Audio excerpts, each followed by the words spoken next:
The dust kicked up around Aiyana's worn boots as she pushed open the door to Callahan's general store, her basket clutched tight against her ribs. But the moment she stepped inside, she felt the temperature drop colder than any desert night. It was August of 1877 in Silver Ridge, New Mexico Territory, a town that had grown up around silver mines and cattle ranches, where the sun beat down merciless and hope dried up faster than morning dew. Aiyana had lived here her whole life, 22 years of watching the town transform from a collection of tents to a proper settlement with wooden buildings, a saloon, a church, and stores like this one. Her mother had been Mescalero Apache, her father a Mexican rancher who had loved his wife until fever took her when Aiyana was just 10. He had followed her into the grave 2 winters back, leaving Aiyana alone except for the small adobe house on the edge of town and the chickens she raised to sell eggs.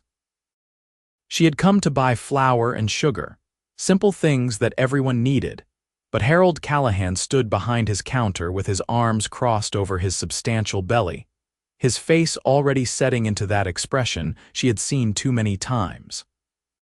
His wife Martha emerged from the back room, wiping her hands on her apron, and her lips pressed into a thin line when she saw who had entered.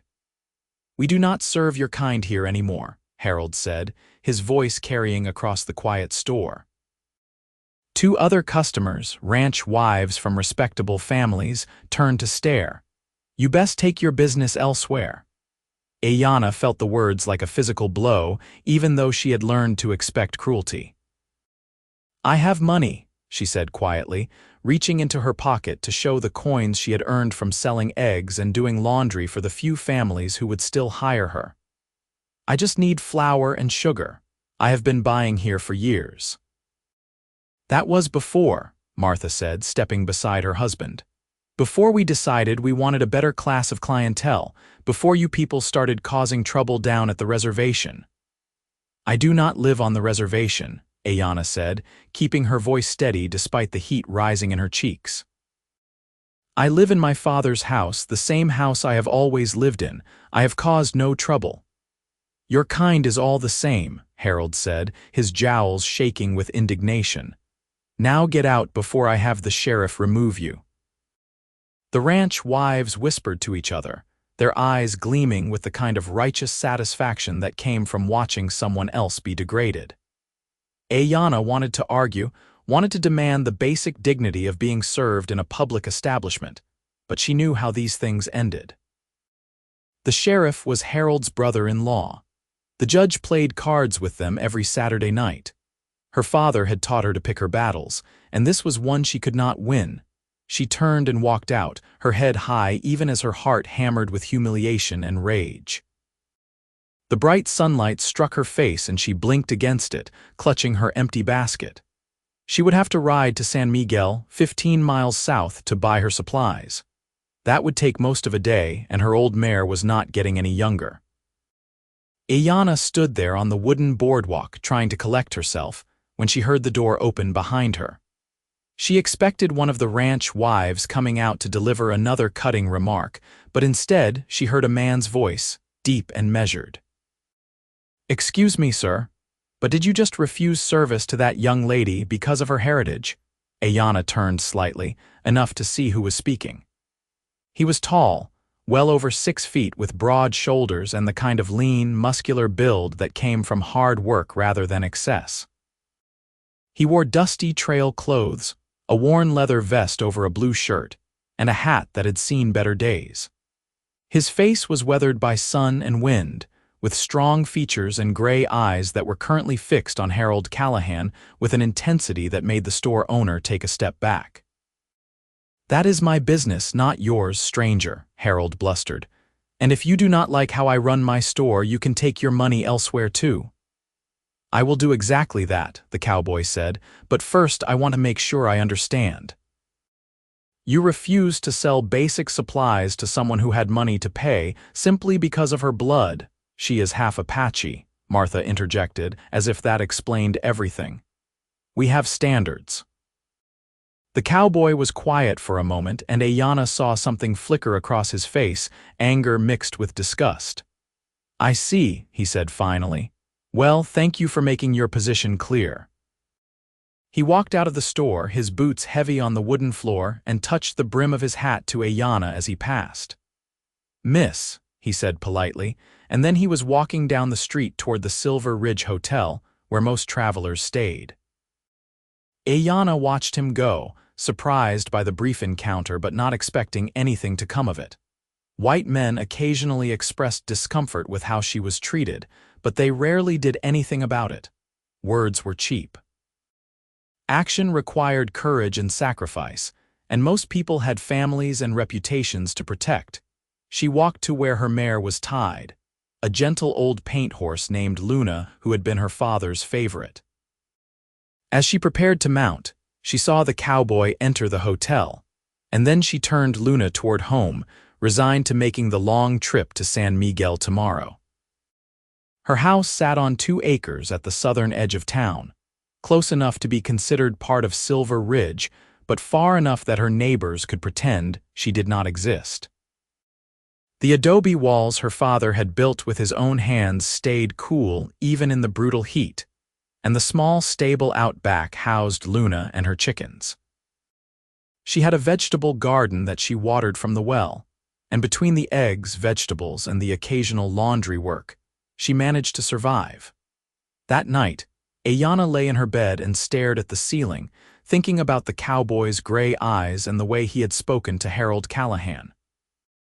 She wondered who he was and what had brought him to Silver Ridge. Probably just passing through on his way to somewhere better, somewhere with more opportunities and fewer bitter people clinging to their prejudices.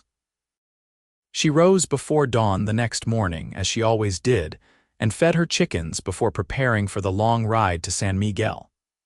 She packed some tortillas and dried meat for the journey, filled her canteen from the well, and was saddling Luna when she heard the sound of horses approaching. Her hand instinctively moved to the rifle her father had taught her to shoot, but she relaxed slightly when she saw it was just 2 riders, one of them the tall cowboy from yesterday. The other man was older, perhaps 60, dressed in a fine suit that looked out of place in the dusty territory. He rode with the careful posture of someone unused to long hours in the saddle, and his horse was a beautiful black gelding that probably cost more than Aiyana earned in a year. "Miss," the cowboy called out as they approached, "I apologize for the early intrusion. My name is Thomas Garrett, and this is Mr. Benjamin Whitmore, an attorney from Santa Fe. We were hoping we could speak with you." Aiyana's hand stayed near the rifle, her dark eyes assessing them carefully. Men rarely brought good news when they showed up at her property uninvited. "Speak about what?" Thomas Garrett dismounted with the easy grace of someone who had spent his life on horseback.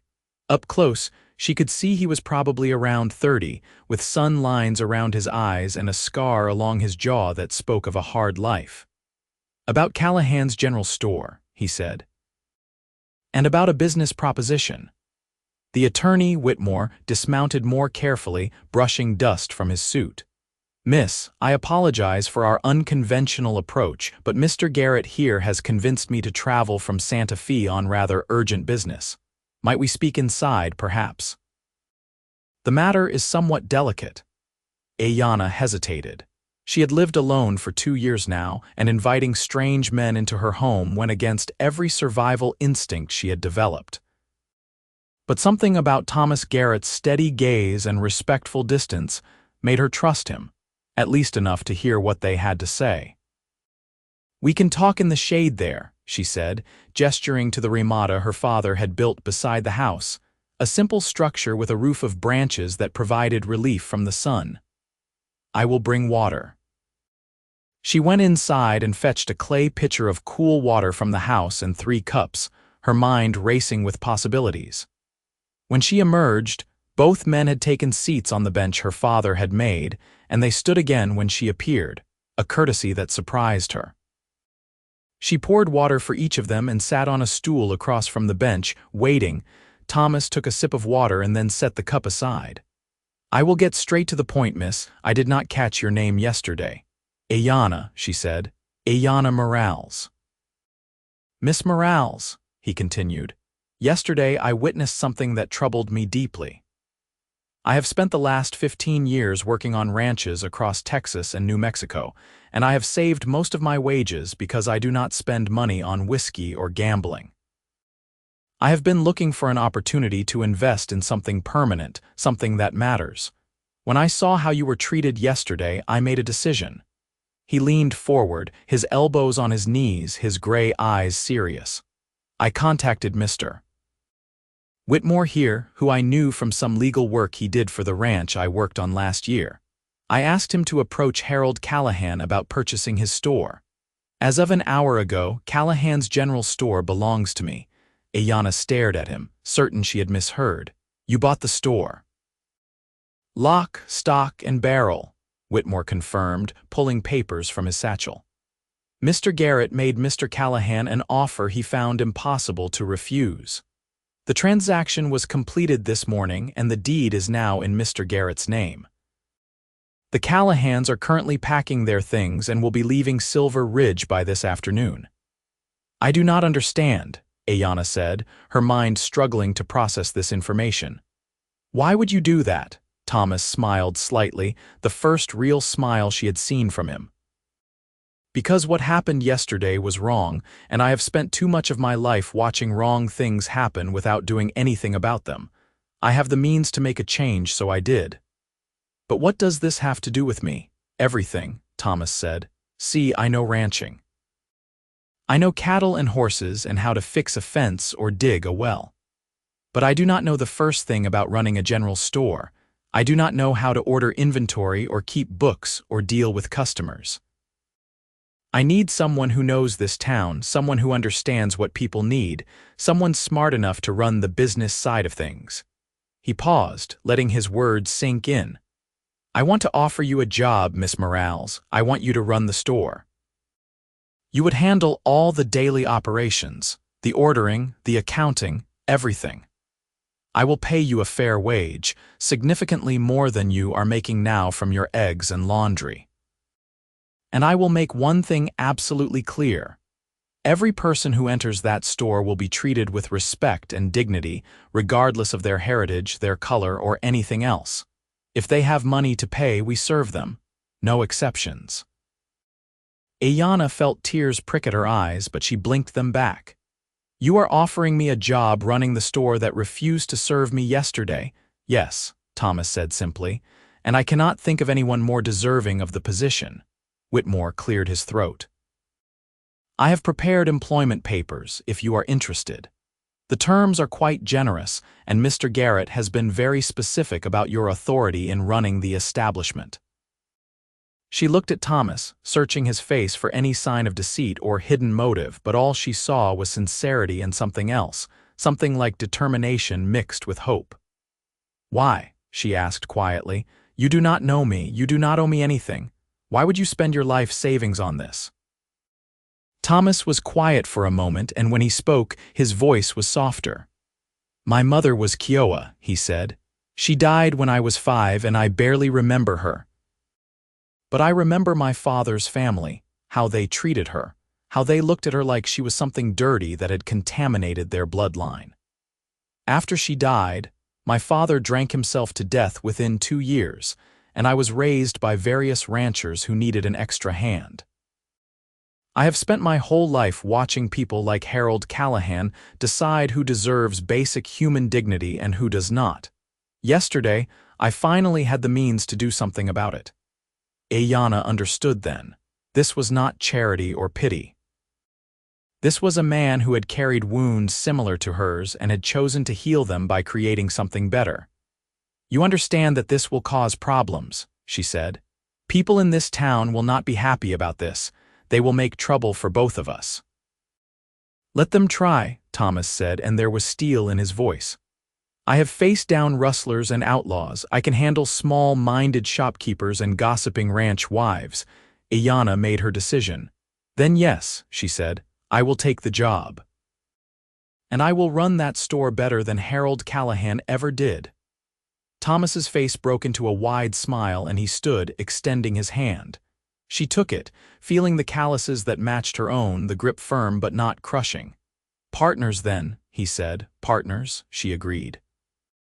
Whitmore produced the papers, and Aiyana read through them carefully, a skill her father had taught her because he believed that literacy was armor against exploitation. The terms were indeed generous, a salary that was triple what she made now, plus a percentage of profits above a certain threshold. She would have complete authority over daily operations, inventory, and hiring. Thomas would handle the financial side and any major decisions about the property or expansion. She signed her name in careful script, and Whitmore witnessed it, and just like that, her life changed. The three of them rode into town together, Aiyana on Luna while Thomas and Whitmore rode their own mounts. Word had already spread about the sale of the store, and people gathered on the boardwalk to watch as they approached. Aiyana could feel the eyes on her, the whispers starting up like angry hornets. Harold and Martha Callahan were loading their belongings into a wagon, their faces red with anger and humiliation. Harold's brother-in-law, Sheriff Dalton, stood nearby with his arms crossed, glowering at Thomas. "You made a mistake, Garrett," the sheriff called out as they dismounted. "This town does not take kindly to troublemakers." Thomas tied his horse to the rail and turned to face the sheriff with a calm expression. "I bought a business, Sheriff. Last I checked, that was legal. And I hired someone to run it, which is also legal. If you have a problem with either of those things, I suggest you take it up with Mr. Whitmore here, who can explain the law to you in great detail." Whitmore adjusted his spectacles and smiled pleasantly. "I would be happy to discuss property rights and employment law, Sheriff Dalton. I have several hours before I need to return to Santa Fe." The sheriff's scowl deepened, but he said nothing more. The law was on their side and everyone knew it. Harold finished loading his wagon and climbed up beside Martha, who was crying angry tears. "You will regret this," Harold shouted at Thomas. "This town will run you out within a month. Nobody will shop at a store run by a half-breed." "Then I guess we will find out what people value more," Thomas said calmly, "their prejudice or their convenience. Silver Ridge is the only general store for 30 miles in any direction. San Miguel is a long ride for flour and sugar." He turned his back on the Callahans, dismissing them, and unlocked the door to the store. Aiyana followed him inside, her heart pounding with a mixture of fear and exhilaration. The interior was well stocked, shelves lined with canned goods, bolts of fabric, tools, ammunition, medicine, and all the other necessities of frontier life. There was a counter with a cash box, a ledger for accounts, and a back room that stored overflow inventory. Thomas walked through slowly, taking it all in. "What do you think?" he asked. Aiyana ran her hand along one of the shelves, thinking, "The inventory is good, but the organization is poor. Things are not grouped logically, and these prices," she picked up a can of peaches, "are too high." Harold was gouging people. "Then change it," Thomas said. "This is your store to run, make it what it should be." They spent the rest of the day going through the inventory, with Aiyana making notes about what needed to be reorganized and what prices should be adjusted. Thomas proved to be a quick study, asking intelligent questions and offering suggestions based on his experience outfitting for long trail drives. Whitmore left for Santa Fe in the afternoon, tipping his hat to them both and promising to return if any legal issues arose.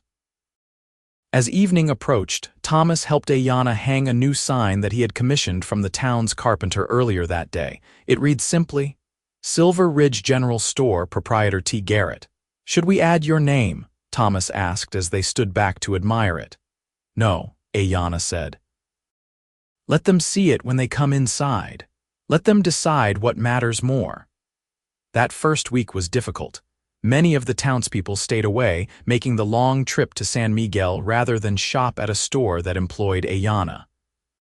But others, particularly the ranchers and miners who lived further out and could not afford to waste a day traveling, swallowed their pride and came in. Aiyana greeted each customer with professional courtesy, filled their orders efficiently, and calculated their bills with quick accuracy. She did not grovel or apologize for her presence. She simply did her job better than it had been done before. Thomas spent the first few days working alongside her, learning the systems and helping with the heavy lifting. Aiyana found herself watching him when he was not looking, noticing the way he moved with careful precision, the way he spoke to customers with firm politeness, never backing down when someone made a rude comment, but never escalating to aggression either. He had a way of making his expectations clear through simple actions and few words. On the fourth day, a group of ranch hands came in, cowboys from the large Patterson ranch north of town. They were loud and rough, the kind of men who thought volume and bravado made them powerful. Their leader, a man named Chet with a pockmarked face and mean eyes, slammed his hand on the counter. "I need ammunition," he announced. "And I want the white man to serve me. I do not do business with Indians." Aiyana felt her jaw tighten, but before she could respond, Thomas emerged from the back room where he had been organizing inventory.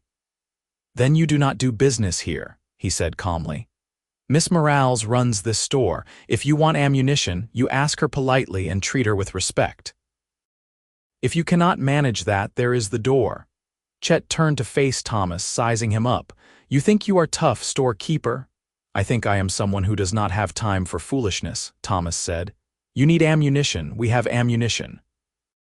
Miss Morales will be happy to sell it to you if you ask like a civilized human being. Otherwise, you can ride to San Miguel." The other cowboys had gone quiet, watching the confrontation. Aiyana could see them calculating, trying to figure out if Thomas was as tough as he seemed or if they could push him around.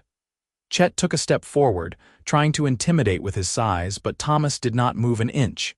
"You are making a mistake, friend," Chet said, his voice low and threatening. "No," Thomas said, "you are, and I am not your friend. Now make your choice. Buy what you need respectfully or leave." For a long moment, nobody moved. Then one of the other cowboys, younger than the rest, said, "Come on, Chet, we need those cartridges, and it is a long ride to San Miguel. Just get what we need so we can go." Chet's jaw worked as he ground his teeth, pride warring with practicality. Finally, he turned back to the counter and said stiffly, "I need 3 boxes of .44 caliber ammunition." Aiyana retrieved the boxes from the shelf behind the counter, set them down, and calculated the price. "That will be $2.25, she said, her voice steady. Chet threw the money on the counter and grabbed the boxes without another word, stalking out with his companions following. When they were gone, Aiyana let out a breath she had not realized she was holding. "You did not have to do that," she said to Thomas. "Yes, I did," he replied. "We set the standard now, or we spend the rest of our lives fighting these battles over and over. Let word spread that we do not tolerate disrespect. Most people will fall in line." He was right. Word did spread, and while some people continued to avoid the store, others began to accept the new reality. Aiyana's efficiency and knowledge won over more customers than Thomas's ultimatums, though both were necessary. She knew what every rancher's wife needed before they finished describing their order. She could recommend the right tool for any job. She extended credit carefully but fairly, keeping detailed records that protected both the store and the customers. As the weeks passed, Thomas began spending less time in the store and more time on other projects. He bought a small house on Main Street, just 3 buildings down from the store, and spent his evenings fixing it up. He also started looking at property outside town, talking about maybe running some cattle of his own now that he had a stable income from the store. Aiyana found herself missing his presence during the day, which surprised her.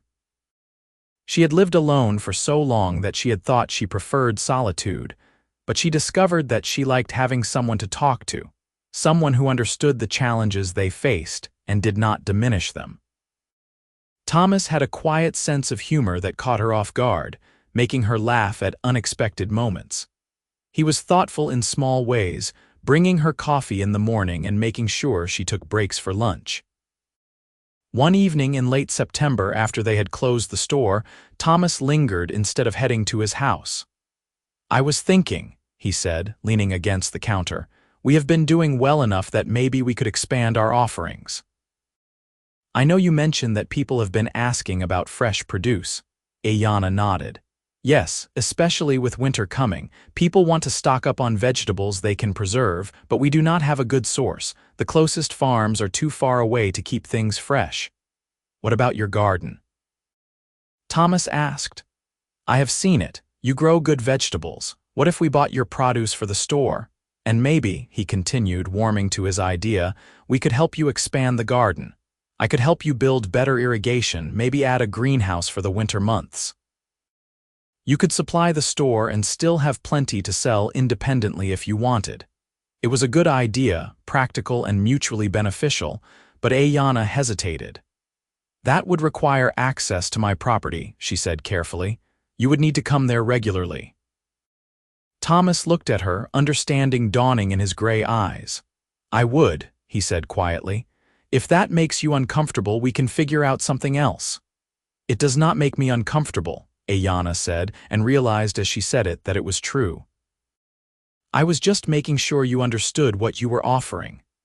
"I am offering to help my business partner expand our inventory," Thomas said. "And maybe to spend more time with someone I have come to consider a friend, if that is all right with you, friend." The word hung in the air between them, carrying more weight than it should. Aiyana realized that she had no friends, not really. The few Mexican families who had been kind to her father had drifted away after his death, uncomfortable with a young woman living alone. The Mescalero Apache community regarded her with suspicion because she had been raised outside the reservation. She existed in a space between worlds, belonging fully to neither, but Thomas understood that space. He lived in it too. "Yes," she said, "I would like that." They started working on her garden the following Sunday, the one day they closed the store. Thomas arrived early with lumber and tools, and they spent the day building raised beds and improving the irrigation system that fed from her well. He worked with his shirt sleeves rolled up, the sun beating down on them both, and Aiyana found herself studying the way he moved, efficient and strong. They talked while they worked, easy conversations about everything and nothing. Thomas told her about his childhood, the scattered memories of his mother singing to him in Kiowa, the way his father had loved her despite his family's disapproval. He talked about the ranches he had worked, from South Texas up through New Mexico, the good bosses and the bad ones, the friends he had made and the loneliness of the trail. Aiyana shared her own stories, memories of her mother teaching her to weave baskets and identify healing plants, her father patiently showing her how to read and work with numbers. She told him about the slow erosion of acceptance after her mother died, the way people who had been friendly to her father grew cold when it was just his half-Apache daughter. "You ever think about leaving?" Thomas asked as they took a break in the shade, drinking water and resting their backs against the adobe wall. "Just riding away from Silver Ridge and starting over somewhere nobody knows you?" "Every day," Aiyana admitted, "but this is my home. My parents are buried here." "And why should I have to leave? I was born here. I have as much right to this place as anyone." Thomas nodded slowly. "You are braver than I am," he said. "I left every place I ever lived because it was easier than fighting for a place there." "And now?" she asked. "Now I am tired of running," he said, turning to look at her. "Now I think maybe it is time to stand somewhere and make it mean something." The intensity in his gaze made Aiyana's breath catch. She had not let herself think about Thomas as anything other than her employer and friend. But in that moment, she felt something shift between them, something charged and dangerous and thrilling. She looked away first, standing and brushing dirt from her skirt. "We should get back to work," she said. "We want to finish before dark." "Right," Thomas said, and his voice was slightly rough. "Before dark." They worked until the sun set, and by the time they finished, Aiyana's garden had doubled in size with neat rows of raised beds ready for planting. Thomas gathered his tools while Aiyana brought out leftover tortillas and beans she had made the night before, and they ate together as stars began to appear in the vast New Mexico sky. "Thank you for today," Aiyana said. "This will make a real difference. We are partners," Thomas reminded her. "Your success is my success. Besides," he added with a slight smile, "I like working with my hands. Running a store is good, but sometimes a man needs to build something physical." He left shortly after, riding back to town on his horse, and Aiyana stood in her doorway watching until his silhouette disappeared into the darkness. Then she went inside and lay in her bed, thinking about gray eyes and calloused hands and the dangerous warmth that had bloomed in her chest. October brought cooler weather and the first harvest from Aiyana's expanded garden. She brought in squash and beans, peppers and tomatoes, and the store's customers began to take notice. The produce was fresher and cheaper than what they could get from the occasional peddler who passed through, and even some of the families who had been avoiding the store started coming back.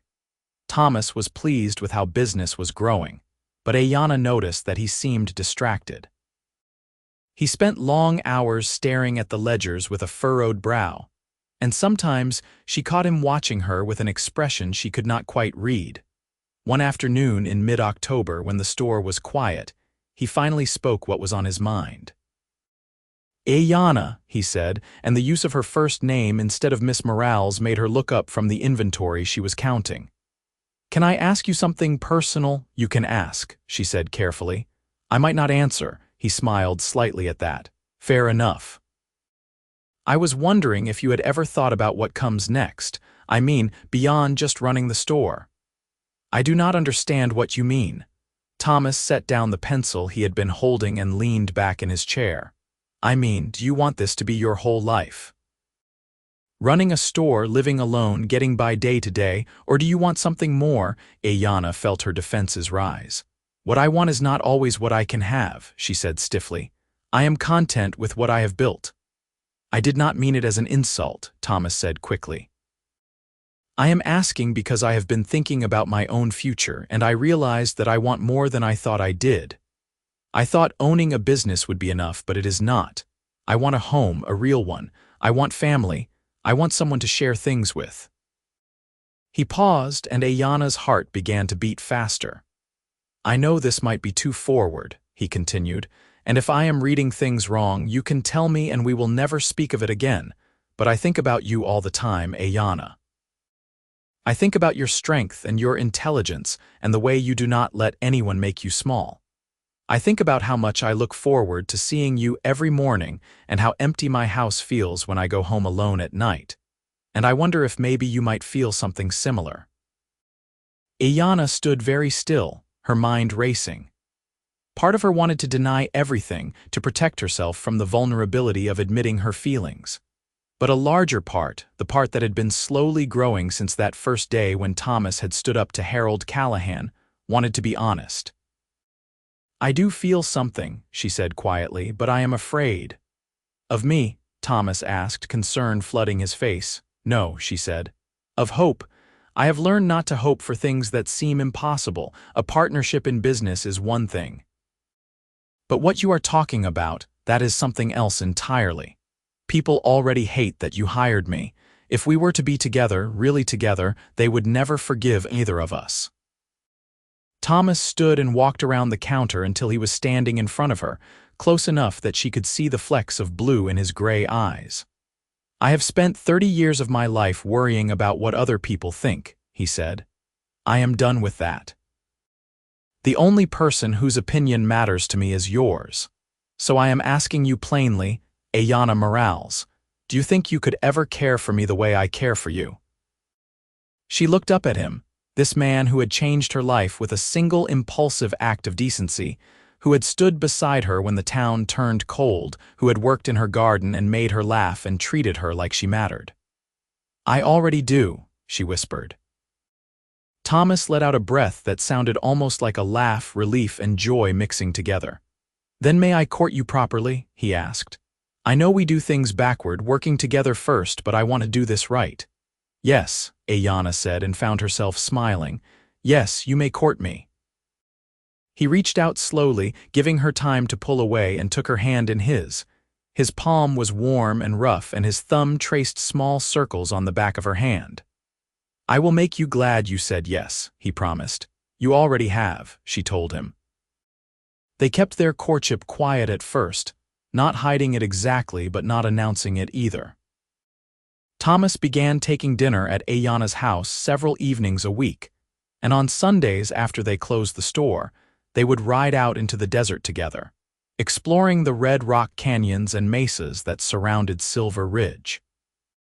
Thomas was courting her in the traditional sense, bringing small gifts and treating her with old-fashioned chivalry that made her feel cherished, but their happiness could not stay private forever.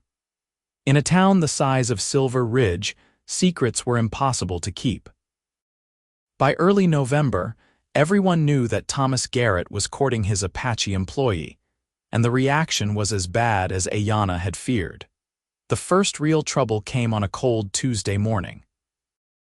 Aiyana was opening the store when she found the words painted across the front window in crude red letters: "Indian lover and half-breed whore."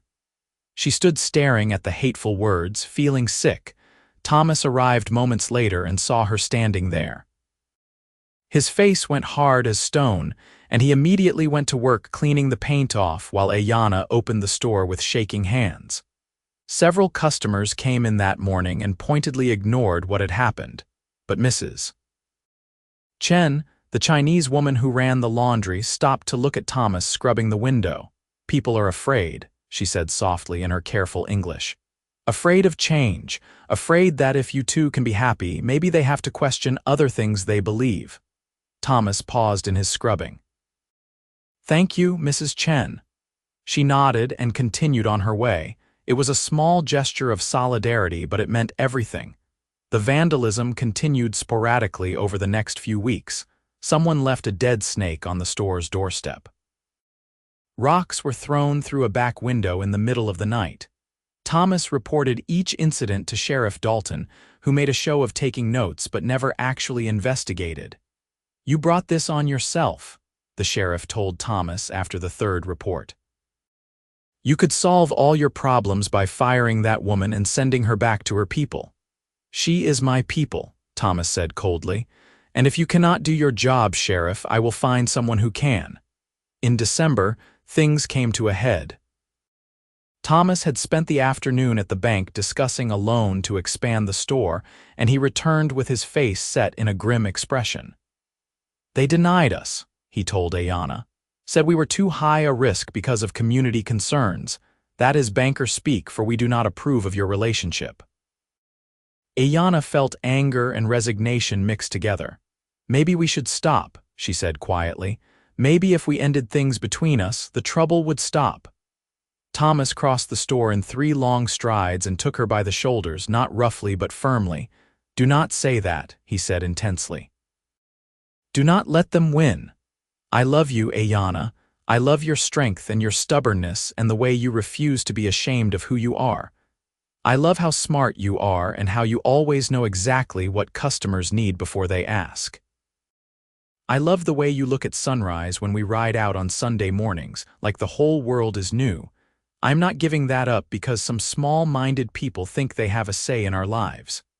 Aiyana felt tears well up, but they were not tears of sadness. "I love you too," she said. "I think I have loved you since that first day when you stood up to Harold Callahan for someone you did not even know." Thomas pulled her close, holding her against his chest, and she could hear his heart beating fast. "Marry me," he said into her hair. "I know it is fast, and I know it will make things harder, but I do not care. Marry me and let the whole world know that I choose you, that I will always choose you." She pulled back enough to look at his face, seeing the love and determination there. "Yes," she said. "Yes, I will marry you." They kissed then, a first kiss that was gentle and sweet and full of promise.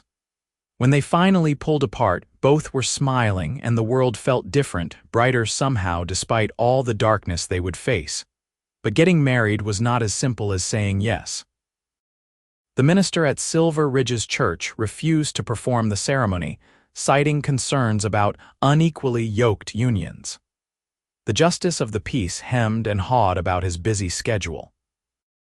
Even the priest at the small Catholic mission would not help, saying that Aiyana would need to go through extensive religious instruction first. "We could ride to Santa Fe," Thomas suggested. "Find someone there who will marry us." But Aiyana shook her head. "No. If we run away to get married, it feeds into every criticism people have of us. It makes it seem like we are ashamed. We do this here in Silver Ridge in front of anyone who cares to witness." "Then how?" Thomas asked. Aiyana thought for a moment, an idea forming. "Do you trust me?" "With everything," he said simply. "Then I know someone who can help us." 3 days later, they rode south out of Silver Ridge toward the Mescalero Apache Reservation. Thomas had been nervous about the idea, worried that Aiyana's mother's people would not welcome him. But she had assured him that the Mescalero judged people by actions, not ancestry. They arrived at the reservation in the late afternoon and asked for the chief, a man named Gray Wolf, who was known for his wisdom and fairness. He received them in his home, a combination of traditional wickiup and newer frame construction, his weathered face curious as Aiyana explained who she was. "I remember your mother," Gray Wolf said finally, his English excellent. "She was a good woman, strong and kind. She chose to leave to marry your father, and some of our people were angry about that, but love makes its own path.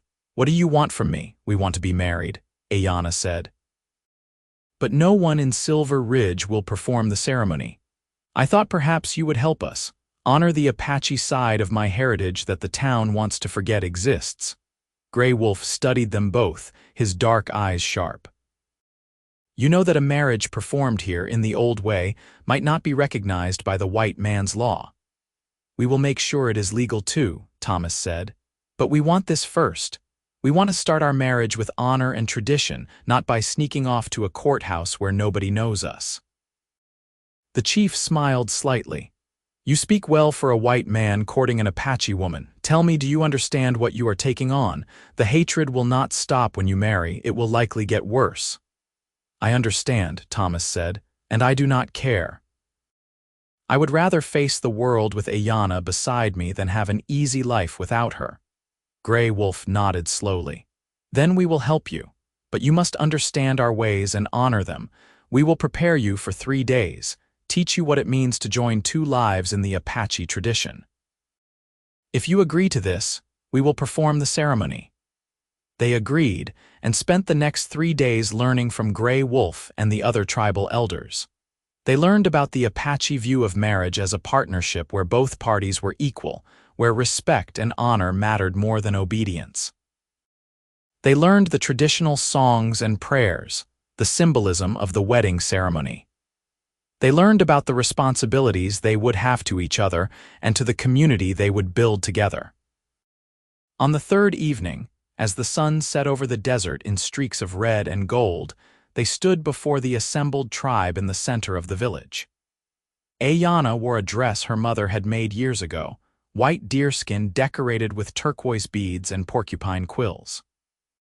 Thomas wore his best shirt and vest, his hat removed respectfully. Gray Wolf performed the ceremony in Apache, speaking of the joining of 2 paths into one, of the strength that comes from unity, of the courage required to love in a world that often preferred hate. He wrapped their hands together with a woven cord, symbolizing their bond, and blessed them with prayers to the spirits of the 4 directions. When it was done, they were married in the eyes of the Mescalero Apache, and the tribe celebrated with food and dancing late into the night. Aiyana felt a connection to her mother's people that she had never experienced before, a sense of belonging that filled some of the emptiness she had carried since her parents died. They spent the night in a wickiup the tribe prepared for them, lying together under blankets and talking softly about their future. Thomas held her close, his arms strong and warm, and Aiyana felt safer than she had in years. "Thank you," Thomas whispered, "for bringing me here, for sharing this with me. It was beautiful." "We are married now," Aiyana said, still marveling at the reality of it. "In the eyes of my people, we are husband and wife. In my eyes too," Thomas said, kissing her forehead. Now we just need to make it legal in the eyes of the territory, and then no one can tear us apart." They rode back to Silver Ridge the next morning, and Thomas immediately contacted Benjamin Whitmore in Santa Fe, explaining the situation. The attorney arrived 3 days later with a territorial judge who owed him a favor, and they performed a quick civil ceremony in Thomas's house with Mrs. Chen and her husband serving as witnesses. The paperwork was filed with the territorial government, and just like that, they were legally married in every way that mattered. The news spread through Silver Ridge like wildfire. Some people were outraged, declaring they would never shop at the store again. But others, particularly those who lived far from town and had no other options, continued to come. Mrs. Chen spread word through the Chinese community, and suddenly the laundry workers and railroad men who had been wary before started shopping at the store. A few Mexican families from the south end of town began coming in, people who remembered Aiyana's father and decided that loyalty to old friends mattered more than social pressure. Thomas and Aiyana settled into married life with surprising ease. They sold Aiyana's house to a family newly arrived from Texas and moved into Thomas's place on Main Street, where they were visible to everyone and hiding from no one. Aiyana continued to run the store while Thomas began working on the cattle ranch he had purchased just outside town, a small operation with good water and grazing land. The harassment did not stop completely, but it became less frequent as the months passed.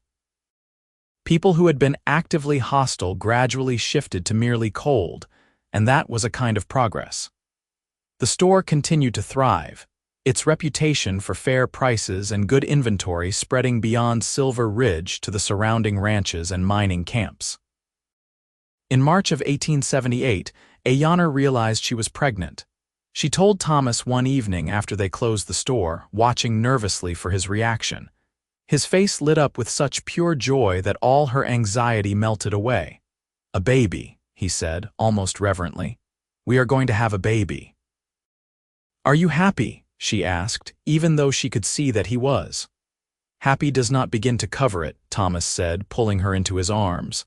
"I am going to be a father, we are going to be parents. This is everything I wanted but never thought I would have." The pregnancy was difficult at first, with Aiyana suffering from terrible morning sickness that left her weak and unable to work in the store for weeks. Thomas hired a temporary clerk, a young widow named Sarah who needed the work and did not care about town gossip, and he split his time between the store and taking care of Aiyana at home. "You do not have to fuss over me," Aiyana protested one morning as Thomas brought her toast and tea. "I am not fragile." "I know you are not fragile," Thomas said, sitting on the edge of the bed, "but you are carrying our child and I want to take care of you both. Let me do this. Let me help." Aiyana took his hand and placed it on her belly, which was just beginning to swell. "You are already helping," she said softly. "You have given me everything I thought I would never have. A home, a partner, a future, and now a baby. I am so happy it scares me sometimes." "Then we will be scared together," Thomas said, leaning down to kiss her. "But we will also be happy together and brave together and strong together. That is what being married means." By summer, Aiyana felt better and returned to work at the store, though Thomas insisted she take frequent breaks and not lift anything heavy. Sarah stayed on as an employee, grateful for the steady work and the respectful treatment. The three of them made a good team, and business continued to grow. In early November, Aiyana went into labor 3 weeks earlier than expected. Thomas rode frantically through town looking for the doctor, but old Doc Harrison was out at the Patterson Ranch delivering a calf or a baby. No one was quite sure which. In desperation, Thomas sought help from Mrs. Chen, who had delivered many babies in the Chinese community. Mrs. Chen arrived with her medical bag and calm competence, and she guided Thomas through helping his wife. The labor was long and difficult, lasting through the night and into the next morning, but finally, as dawn broke over Silver Ridge, their son was born. Thomas held the tiny, red-faced baby with shaking hands, tears streaming down his face. "He is perfect," he whispered. "Aiyana, look at him, he is perfect." Aiyana, exhausted but glowing, smiled up at her husband and son. "What should we name him?" They had discussed names throughout the pregnancy but had not decided. Now, looking at their son, Thomas said, "What about James? It was my father's name before he lost his way. Maybe our son can give it new meaning." "James," Aiyana repeated, testing the name. "James Garrett." "And for his middle name, what about Kai? It means willow tree in Apache, something that bends but never breaks." "James Kai Garrett," Thomas said. "Our son." The baby's arrival changed something in Silver Ridge. People who had been coldly distant began to soften, particularly the women who could not help but coo over a new baby when they saw Thomas carrying him through town. It was hard to maintain rigid prejudice in the face of an innocent child, and slowly, grudgingly, some of the town's residents began to accept the Garrett family as a permanent fixture. Not everyone changed their minds, of course. There were still those who crossed the street to avoid them, who muttered insults under their breath, who went out of their way to shop in San Miguel rather than give the store their business. But those people mattered less and less as Thomas and Aiyana built their life together. Young James was a healthy, happy baby who seemed to take the best from both his parents. He had Thomas's gray eyes and Aiyana's dark hair, his father's strong build and his mother's quick intelligence. Thomas was besotted with him, spending every free moment playing with his son or teaching him new things as he grew. By the time James was 2 years old, the store had expanded to include a section for farming equipment, and Thomas's cattle operation had grown from 30 head to over 200. They hired a foreman to handle the day-to-day ranch operations, a weathered cowboy named Pete who had worked with Thomas years ago and did not care about anything except a man's honesty and work ethic. In the spring of 1881, Aiyana discovered she was pregnant again. This time, the pregnancy was easier, perhaps because she knew what to expect. Their daughter was born in October, a week past her due date, with a full head of black hair and her father's stubborn chin. "What about Maria?" Thomas suggested, holding his tiny daughter with practiced ease. "After your mother." Aiyana felt tears well up. She rarely spoke about her mother, the memories too precious and painful, but having a daughter changed something, made her want to pass on that connection. "Maria," she agreed. "Maria Luna Garrett." Young James was fascinated by his baby sister, wanting to help with everything. Thomas and Aiyana watched their children play together as they grew, James protective and gentle, Maria fierce and determined. They were building something that had seemed impossible just a few years ago. A family, a legacy, a place in the world that was wholly their own. The store continued to prosper, becoming the economic heart of Silver Ridge. When the town wanted to attract a new bank, the investors looked at the success of the general store as proof that Silver Ridge was a good place to do business. When the railroad announced plans to extend a line through the territory, they routed it through Silver Ridge because of its growing commercial importance. Thomas and Aiyana became, almost despite themselves, pillars of the community. They donated money to help build a new schoolhouse, insisting it be open to all children regardless of heritage. They sponsored church socials and town celebrations, always present but never pushing, letting their actions speak for them. In 1883, 5 years after their marriage, Aiyana stood in the store one afternoon watching Thomas play with their children in the back room. James was 6 now, and Maria had just turned 2. They were laughing over some game Thomas had invented, and the sound filled the building with warmth. Sarah, who still worked at the store and had become a dear friend, came to stand beside Aiyana. "You have built something remarkable," she said quietly. "Not just the business, but the family, the life. You should be proud." "I am," Aiyana said, "but it is strange, is it not? How all of this came from one man refusing to serve me flour and sugar. If Harold Callahan had just sold me what I needed that day, none of this would exist." "Maybe," Sarah said thoughtfully. "Or maybe it would have happened differently. I think you and Thomas were meant to find each other." The circumstances just gave you the push you needed. Aiyana considered that. She thought about the woman she had been 5 years ago, alone and struggling, certain she would spend her life on the margins of a town that barely tolerated her existence. And she thought about the woman she was now, married to a man she loved deeply, mother to 2 beautiful children, co-owner of a thriving business, respected if not universally liked by her community.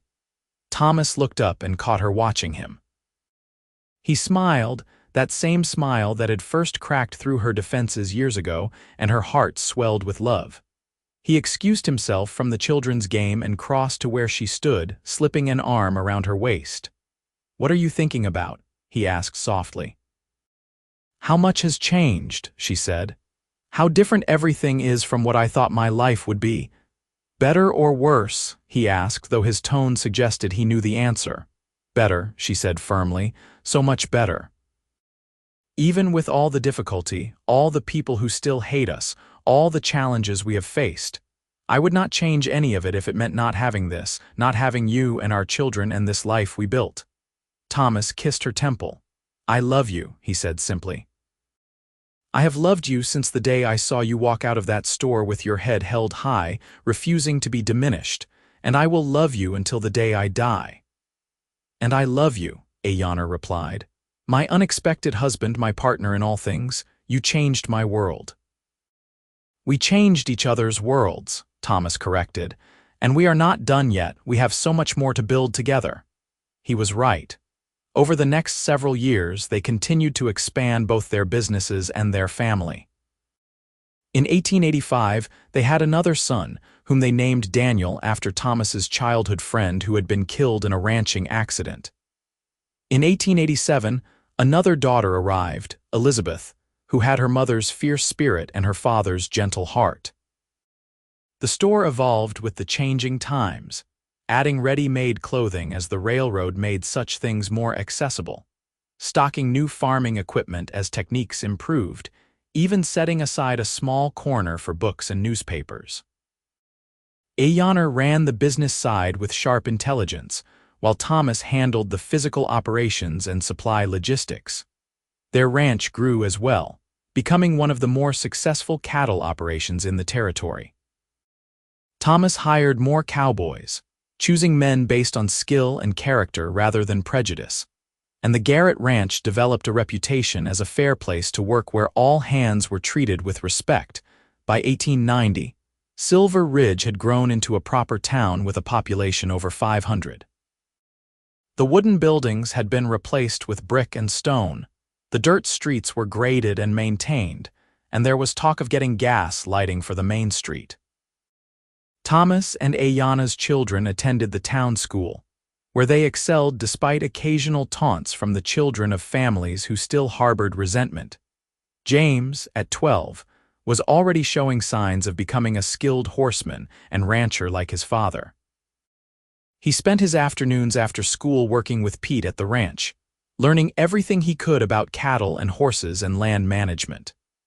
Maria, at 9, had her mother's head for numbers and loved helping in the store, charming customers with her bright smile and quick wit. Daniel, at 5, was the artist of the family, always drawing pictures of horses and landscapes with surprising skill for his age. And Elizabeth, just 3, was the baby of the family, indulged and loved by everyone. One evening in late summer, after the children were in bed, Thomas and Aiyana sat on the porch of their house, watching the stars come out. They had built a new house 2 years earlier, a proper 2-story home with room for their growing family, but they had kept it simple and practical, reflecting their values. "You remember that first day?" Thomas asked, reaching over to take Aiyana's hand. "When I walked into Callahan's store and saw you being turned away, every detail," Aiyana said.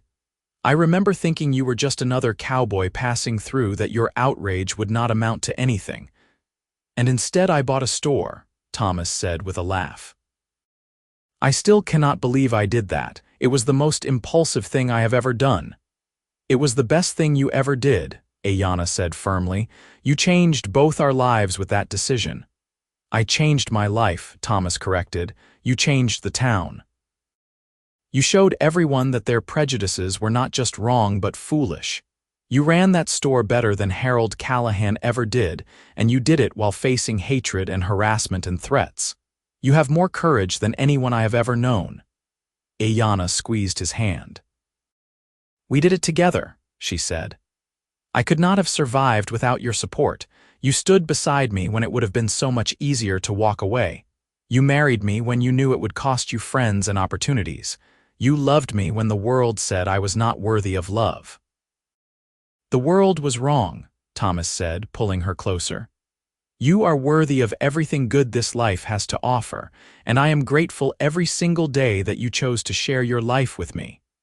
They sat in comfortable silence for a while, listening to the sounds of the desert night. An owl called in the distance, and somewhere a coyote howled at the rising moon. Inside the house, one of the children cried out briefly in sleep and then settled again. You think our children will face the same challenges we did? Aiyana asked quietly. The same hatred and prejudice. Some of it, Thomas admitted. The world changes slowly, but I think they will face less than we did, and their children will face even less. Every generation, things get a little better. We are building that better world for them. I hope you are right, Aiyana said. I am right, Thomas insisted. Look at what we have accomplished. We started with nothing but determination and love, and we built an entire life. We have a successful business, a thriving ranch, 4 beautiful children, and the respect of most of this town, even if it took them a while to give it. That would have been impossible 20 years ago. 20 years from now, who knows what will be possible? Aiyana leaned her head on his shoulder, feeling the solid strength of him, the steady beating of his heart. I love you, she said softly. After all these years, I still wake up grateful that you walked into that store and saw me as a person worth fighting for. Always, Thomas said, kissing the top of her head. Always and forever. The years continued to pass, bringing both challenges and joys. In 1892, a drought hit the territory hard, and many ranchers struggled.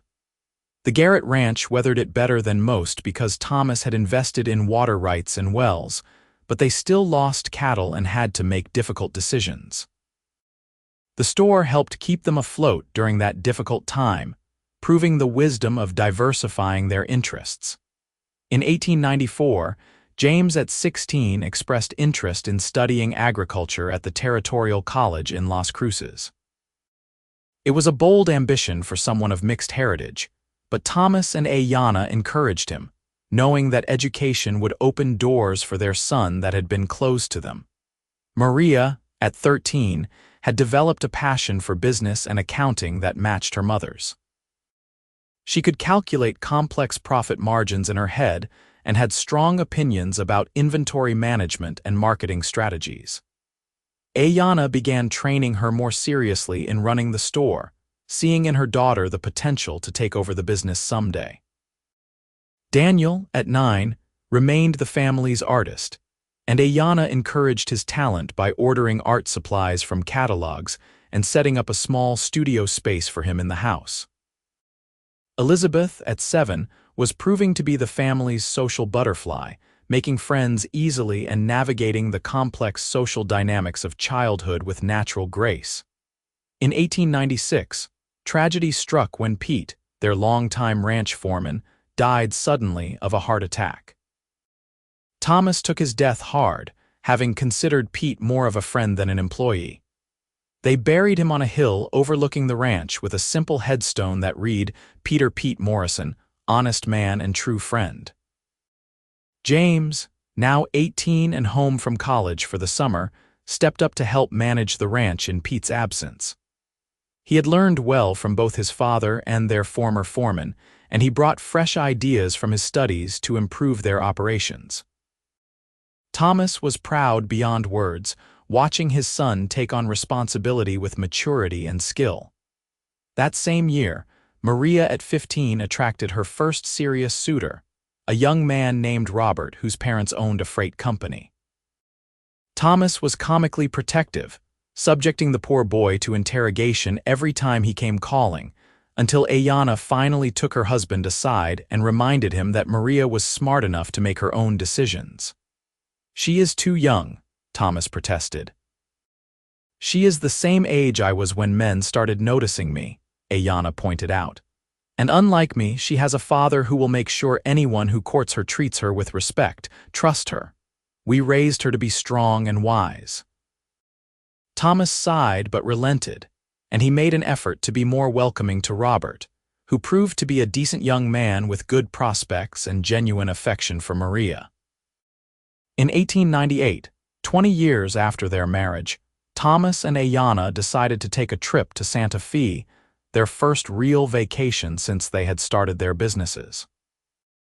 They left the store in Maria's capable hands and the ranch in James's, and they spent a week in the territorial capital, staying in a fine hotel and dining in restaurants and seeing the sights like tourists. It was during that trip, walking through the plaza one evening, that Aiyana reflected on how far they had come. "Do you remember when we came here to see Benjamin Whitmore?" she asked. "When you were buying the store and hiring me?" "Like it was yesterday," Thomas said. "You were so suspicious of us, so guarded, I did not blame you." "I thought you were going to break my heart," Aiyana admitted. "I thought you would turn out to be like everyone else, full of promises that meant nothing. And instead," Thomas prompted with a smile. "Instead you gave me everything," Aiyana said, stopping to face him in the fading light. The plaza fountain sparkled behind them, and mariachi music drifted from a nearby cantina. "A home, a family, a purpose. You saw me when I felt invisible. You fought for me when I had no fight left. You loved me when I had forgotten how to be loved." Thomas cupped her face in his hands, his thumbs gentle on her cheekbones. At 52, his hair was streaked with silver and lines had deepened around his eyes, but to Aiyana he was still the man who had walked into Callahan's store and changed her life. "You gave me just as much," he said. "You gave me a reason to stop running, a home to build, a family to cherish. You made me better than I was. You made me want to be worthy of you." "You are worthy," Aiyana said firmly. "You have always been worthy." They kissed there in the plaza, neither caring who saw them. Two people who had built a life on love and determination and refusal to let the world tell them who they could be. They returned to Silver Ridge refreshed and ready for the next chapter. James graduated from college and returned home to run the ranch full-time, freeing Thomas to focus more on the store and other business ventures. Maria married Robert in a beautiful ceremony at the town church in 1900, the same church that had refused to marry Thomas and Aiyana 22 years earlier. The current minister, a younger man with more progressive views, was honored to perform the ceremony. Daniel, at 15, had started selling his artwork, beautiful paintings of the New Mexico landscape that captured the stark beauty of the desert. A gallery in Santa Fe had even approached him about showing his work, though Thomas and Aiyana insisted he finish school first. Elizabeth, at 13, was developing an interest in medicine, inspired by Doc Harrison's work. She volunteered at his office after school, learning basic first aid and patient care, and she talked about perhaps attending nursing school or even becoming a doctor, though that would be a difficult path for a woman, especially one of mixed heritage. In 1902, Maria and Robert welcomed their first child, a daughter they named Aiyana after her grandmother. Thomas and Aiyana became grandparents, a role they embraced with joy and enthusiasm. Young Aiyana was doted on by everyone, especially her grandfather, who could often be found walking through town with his granddaughter perched on his shoulders, pointing out everything she saw. The new century brought changes to Silver Ridge and to the entire territory. Automobiles began appearing on the streets, though horses remained more common. Electricity came to town, and the Garretts had their house and store wired, marveling at electric lights that did not need to be trimmed or filled with oil. Telephones connected them to the wider world, making business communications faster and more efficient. In 1904, James married a young woman named Catherine, the daughter of a rancher from Three Rivers. She was smart and kind, and she accepted the Garrett family's mixed heritage without hesitation, having been raised by parents who valued character over color. Their wedding was a huge celebration, with half the territory attending, and Thomas's eyes grew wet as he watched his eldest son pledge his life to the woman he loved. That same year, Daniel left for art school in Chicago, a bold move that worried his parents but thrilled him. He promised to return to New Mexico after his studies, unable to imagine living permanently away from the landscape that inspired his work. In 1906, Elizabeth shocked no one by announcing she had been accepted to nursing school in Albuquerque. At 18, she was determined to pursue her medical calling, and Thomas and Aiyana supported her completely, even though it meant their youngest child leaving home. As their children built their own lives, Thomas and Aiyana found themselves with more time to focus on each other again. They were in their 50s now, their bodies showing the wear of decades of hard work, but they were still healthy and vital.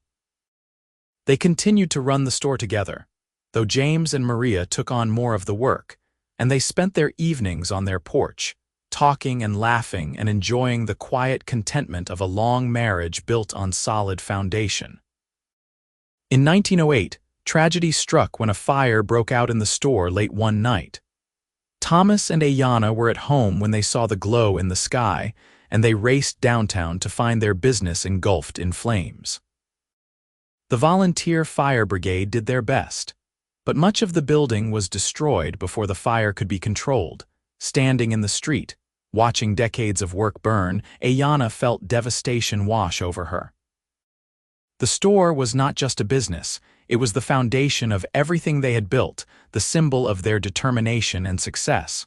But Thomas put his arm around her and said quietly, "We will rebuild. We have done it before and we will do it again." "We were younger then," Aiyana said, her voice breaking. "I do not know if I have the strength to start over." "You have the strength for anything," Thomas insisted, "and you are not starting over, you are continuing what we built. The building burned, but the business is still here. Our reputation is still here. Our family is still here. We will rebuild, and we will make it better than before." The town rallied around them in a way that would have been unimaginable 30 years earlier. Even people who had never fully accepted their marriage donated money and materials to help rebuild. The Chinese community provided labor. The Mexican families brought food. The ranchers and miners who had been their loyal customers offered whatever assistance they could provide. Maria and James took charge of coordinating the rebuilding effort, while Thomas and Aiyana focused on keeping the business running out of a temporary location. Within 6 months, a new store stood where the old one had been, larger and more modern, with proper fireproofing and updated fixtures. At the grand reopening, Thomas stood with Aiyana in front of the new building and addressed the crowd that had gathered. 30 years ago, he said, his voice carrying across the street, "I came to Silver Ridge as a stranger with nothing but some savings and a head full of anger at injustice. I bought a failing store because I saw a woman being treated wrongly, and I thought maybe I could make a difference. I hired that woman to run the business, and she turned it into something neither of us could have imagined. She became my partner, my wife, the mother of my children, and my best friend. Together, we built this store and the ranch and a life that has given us more joy than I can express." He paused, looking at Aiyana with love clear in his eyes. "Some of you stood with us from the beginning. Others took longer to accept us, and some of you still harbor resentment about our marriage, about our family, about who we are. But here is what I know. We are not going anywhere. We have weathered hatred and harassment, drought and fire, and we are still standing. This town is our home, and we will continue to serve this community with honesty and respect for as long as we are able." The crowd applauded, and many people wiped away tears. Even those who had been opposed to the Garretts could not help but be moved by their determination and the obvious love they shared. The years continued their steady march. In 1910, Maria and Robert had their third child, a son they named Thomas after his grandfather. James and Catherine welcomed their second daughter, giving Thomas and Aiyana 5 grandchildren to spoil and delight in. Daniel returned from Chicago with a wife, a fellow artist named Helen, and they built a studio on the edge of town where they both worked on their paintings. Elizabeth graduated from nursing school and came home to work with Doc Harrison, who was growing old and needed help. She brought modern medical techniques and fresh energy to the practice, and she quickly earned the respect of the community for her skill and compassion. In 1912, New Mexico achieved statehood, and Silver Ridge celebrated with a huge festival. Thomas and Aiyana stood with their children and grandchildren, watching the fireworks light up the night sky, marveling at how much had changed since they first came together in 1877. "We have lived through an entire era," Aiyana said softly, holding her husband's hand. "We have seen the wild territory become a state. We have watched our children grow and thrive. We have built something that will last beyond us." "Thanks to you," Thomas said. "None of this would exist if you had not been brave enough to believe in us, to fight alongside me, to build this life with me." "Thanks to us," Aiyana corrected. "We did this together every step of the way."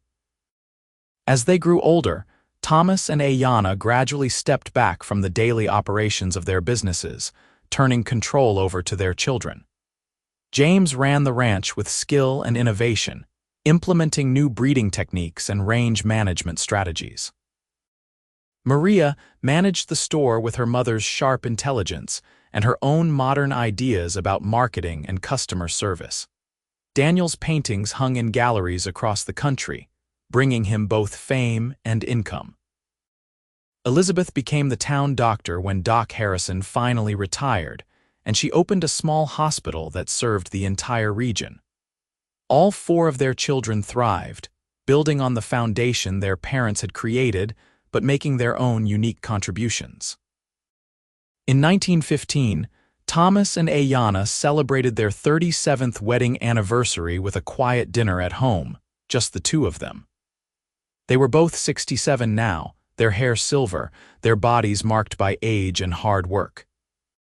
But when Thomas looked at his wife across the table, he still saw the fierce young woman who had refused to be diminished by prejudice. And when Aiyana looked at her husband, she still saw the cowboy who had bought a store to right a wrong. "I would do it all again," Thomas said suddenly. "Every challenge, every difficulty, every moment of doubt, I would do it all again to have this life with you." "As would I," Aiyana agreed, "though perhaps we could skip the fire." Thomas laughed, the sound warm and rich. "Fair enough, we can skip the fire." They held hands across the table, these 2 people who had built an empire on love and determination, who had faced down hatred and emerged victorious, who had created a family and a legacy that would echo through generations. In 1918, the Great War ended, and Silver Ridge welcomed home the young men who had served, including Thomas and Aiyana's oldest grandson. The world was changing rapidly now, automobiles replacing horses, electricity everywhere, even moving pictures showing in a theater that had opened on Main Street. But some things remained constant. The Garrett Ranch continued to prosper under James's management. The Garrett General Store remained the commercial heart of Silver Ridge, now run by Maria and her husband with the same commitment to fair dealing and respect that Thomas and Aiyana had established. The Garrett family remained visible and active in the community, participating in civic life and contributing to the town's growth and prosperity. In 1920, Thomas suffered a mild heart attack that scared everyone. Doc Elizabeth, as everyone now called her, tended to her father with professional skill and personal devotion, and he recovered, but it was clear that his body was finally slowing down.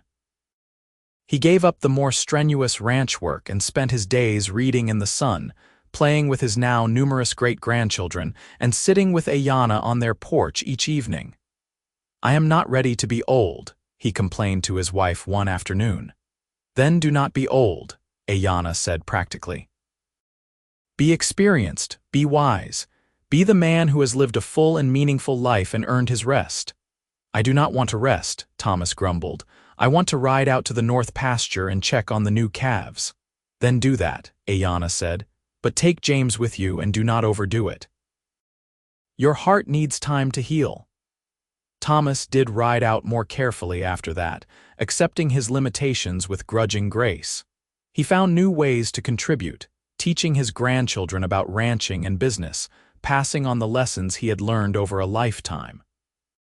In 1922, Silver Ridge threw a huge celebration to honor Thomas and Aiyana's 44th wedding anniversary. The entire town turned out, even those few families who had never fully accepted the marriage. There were speeches and presentations, music and dancing, and a sense of genuine community celebration. The mayor, a young man who had not even been born when Thomas bought the store, presented them with a plaque recognizing their contributions to the town's development. Thomas and Aiyana Garrett represent the best of what our community can be, he said. They have demonstrated through their lives that love, determination, and integrity matter more than prejudice or social convention. They have built businesses that employ dozens of people.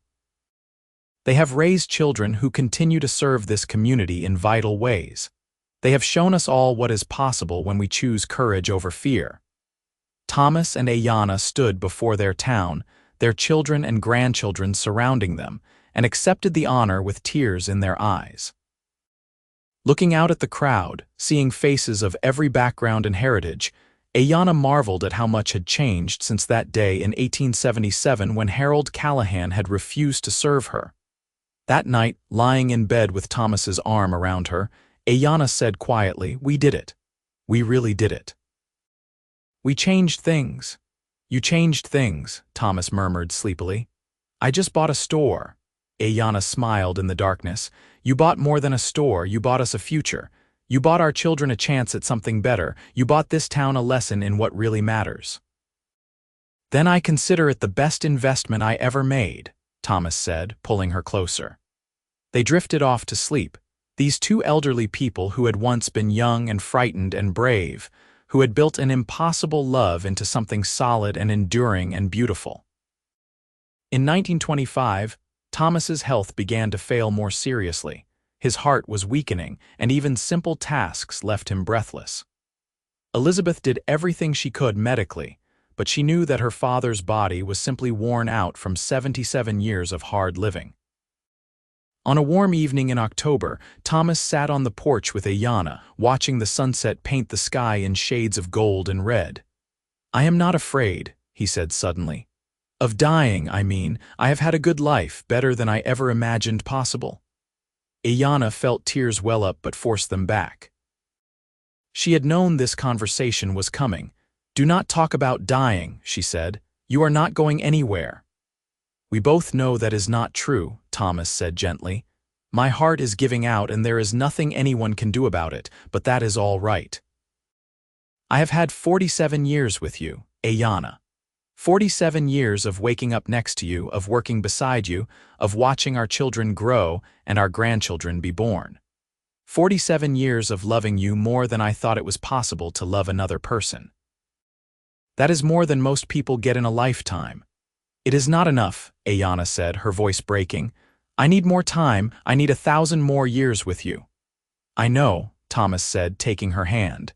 His grip was weaker than it used to be, but it was still there, still solid, still hers. "But we do not get to choose how much time we have. We only get to choose what we do with it. And I choose to spend what time I have left telling you how much I love you, how grateful I am for every moment we have shared, how proud I am of everything we built together." They sat together until the stars came out, talking about memories and children and the life they had created. Thomas told stories Aiyana had heard 100 times, but she listened like they were new, treasuring every word, every inflection of his voice. 2 weeks later, on a quiet Sunday morning, Thomas died peacefully in his sleep with Aiyana holding his hand. He simply did not wake up, his heart finally giving out after decades of faithful service. Aiyana sat with him for a long time, memorizing his face in death, saying goodbye to the love of her life. The funeral was enormous, with people coming from all over the state to pay their respects. Thomas Garrett had become a legend in his own time, the cowboy who had bought a store to right a wrong and built an empire on love and principle. They buried him on a hill overlooking the ranch he loved, next to the plot that would one day hold Aiyana. After the funeral, after all the people had gone home and the casseroles had been delivered, and the condolence letters had been read, Aiyana stood in the house she had shared with Thomas for over 4 decades and felt the crushing weight of grief and loneliness. Her children gathered around her, offering comfort and support, but nothing could fill the void Thomas left behind. "I do not know how to be without him," she told Maria one evening. "For 47 years he was my partner in everything. How do I go forward alone?" "You are not alone," Maria said firmly. "You have us. You have your grandchildren and great-grandchildren. You have a town full of people who respect and admire you. And you have Dad's legacy to protect and continue. He would want you to keep living, Mom. He would want you to keep being the strong, fierce woman he fell in love with." Maria was right, Aiyana knew. Thomas would not want her to give up or fade away. So she forced herself to get up each day, to go to the store, to participate in town life, to be present for her family. It was hard, harder than anything she had done since losing her parents, but she did it because Thomas had taught her that hard things were worth doing. Over the next years, Aiyana became the matriarch of a thriving family dynasty. She watched her grandchildren grow and marry and have children of their own. She saw her great-great-grandchildren born, tiny lives that carried both Thomas's blood and hers into the future. The Garrett businesses continued to prosper under the guidance of the younger generations, but they all still came to Aiyana for advice and wisdom. She lived to be 90 years old, sharp-minded and clear-eyed until the end. On a spring morning in 1938, 60 years after her marriage, Aiyana Garrett died peacefully in her sleep, finally rejoining her beloved husband. They buried her beside Thomas on the hill overlooking the ranch, their graves side by side just as they had spent their lives. At her funeral, her grandson, young Thomas, now himself a grandfather, spoke about the legacy she and Thomas had built. "My grandparents taught us that love is not just a feeling but an action," he said. "They showed us that standing up for what is right sometimes means standing alone. They demonstrated that persistence and integrity matter more than social approval. They gave us a foundation built on courage and compassion, and it is our responsibility to honor that foundation by continuing their work of building a better, more inclusive world." The Garrett family did continue that work, generation after generation. The store remained in operation for another 50 years, a landmark of Silver Ridge. The ranch prospered and grew, eventually becoming one of the largest cattle operations in southern New Mexico. But more importantly, the Garrett family remained committed to the values Thomas and Aiyana had established: fairness, respect, dignity for all people regardless of heritage or background. In Silver Ridge, the story of Thomas and Aiyana Garrett became legend, told and retold to each new generation. It was the story of how one man's impulsive act of decency changed 2 lives and ultimately transformed a community. It was the story of how love could overcome prejudice, how determination could triumph over hatred, how 2 people could build something lasting and beautiful from the ashes of injustice. The original sign Thomas had commissioned still hung in the Historical Society, preserved behind glass. Silver Ridge General Store Proprietor T. Garrett. And visitors who looked closely at the old photographs displayed beside it would see a tall cowboy with gray eyes standing next to a beautiful Apache woman with a fierce, proud expression. Their hands intertwined, their love captured forever in silver gelatin and sepia tone. They had refused to let the world define them. They had chosen each other when choosing was hard. They had built a life that should have been impossible. And in doing so, they had proven that sometimes the most revolutionary act is simply loving someone the world says you should not love, and building something beautiful from that love. Their story began with prejudice and ended with triumph. It started with a woman refused service for her native blood and a cowboy who bought the store and hired her to run it. But it became something much greater, a testament to the power of love to transform not just individual lives but entire communities. Thomas and Aiyana Garrett showed Silver Ridge and everyone who knew their story what was possible when courage met compassion, when determination met love, when two people decided that building something together mattered more than the opinions of those who could not see past their own prejudice. And in the end, that was their greatest legacy. Not the businesses they built or the wealth they accumulated, but the simple, profound truth that love, real, committed, courageous love, can change the world.